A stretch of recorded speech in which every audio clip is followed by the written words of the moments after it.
Тийм ээ, банкны хүү танай хөвгөөс илүүхэй идэж байгаа. Хөгжлийн эдийн засагч Лоточор таныг урьж байна. Үүний дараа Иргэн Ганбат бэлдэж байгаарай.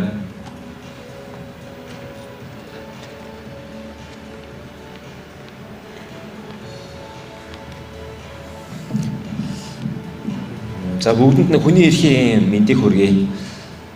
1989 онд энэ хүний эрхийн өдөр болоод Ардсан холбоо залуучууд ингээд цуглаад байж хат би нэг 7 доор ангид байсан. Тэгээ би энийг юуг нь ч ойлгохгүй ийм өдөр болоод өнгөрсөн. Гэтэл манай аав ээж хоёр нөгөө Монгол Ардын намын гишүүн мөртлөө өөрт хамаагүй асуудлаар донгодуулаад арга хэмжээ авах бол ингэжсэн учраас энэ залуучдын хөдөлгөөн маш их дэмждэг.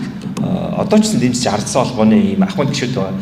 Тэгэхээр би нэг өнөөдрийн энэ өдрийг бид өөрийнхөө сурсан мэрэгжлийнхэн дагуу эдийн засгийн бодлого хүний эрхтэй яаж холбогддог вэ гэдэг агуулгаар нь ярих гэж бодлоо.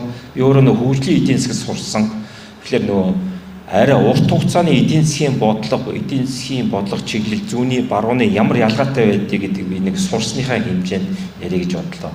Яагаад тэгэхээр энийг ярьж байгаа гэхээр одоо Монгол улсад дандаа нэг зүүнний бодлого хит ингээд давмгаалдаг болсон, хүчтэй болсон.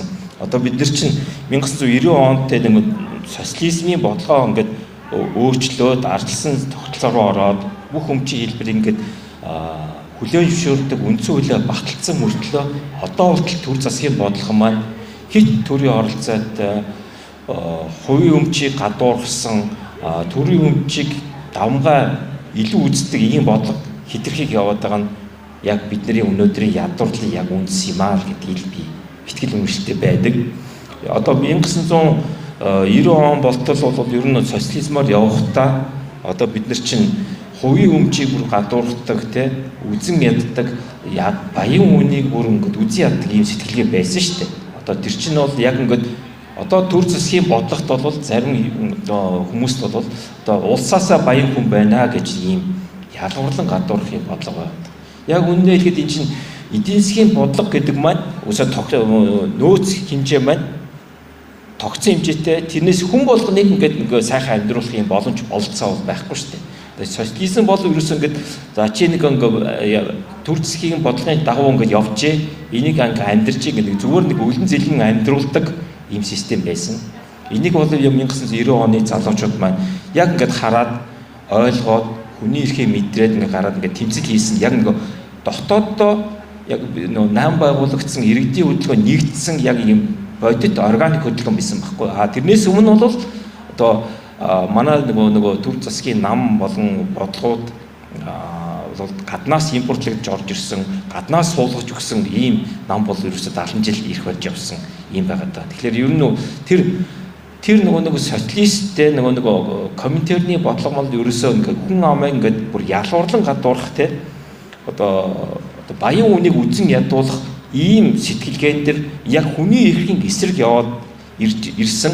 Энэ маань өөр маш харгас хүнийг өөрөөсөө хүндэтгэн үздэггүй, үзэл бодлоор нь ялгадаг, баян ядуугаар нь ялгадаг, эсвэл бүр нөгөө гарал үүслээр нь одоо манай үндсэн хууль гэсэн тийм байсан шүү дээ 24 оны үндсэн хууль. Одоо жинхэнэ ард болон хуурамч ард гэдээ ялгадаг. Өөрөөсөө угсаа гаралтай баян лам хүнийг бол үндсэн эрхийг нь олгодгүй ийм нийгэм байсан.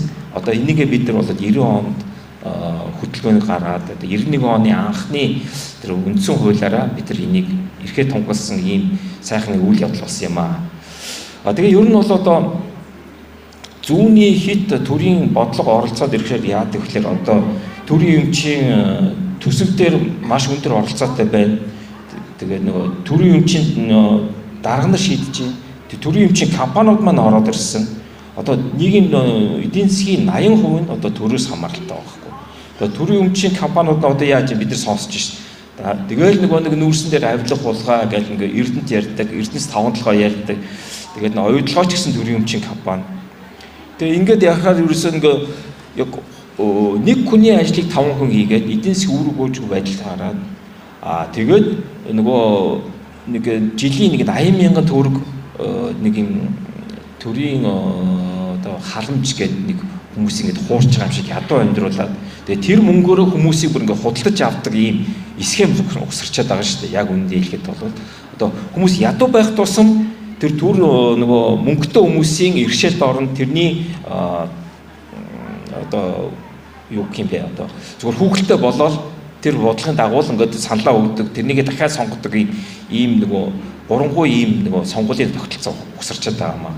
Тэгэхээр бид нар үнэхээр нэг сайхан амьдрий гэж бодвол төрийн оролцоог оролцохыг бууруулах ёстой.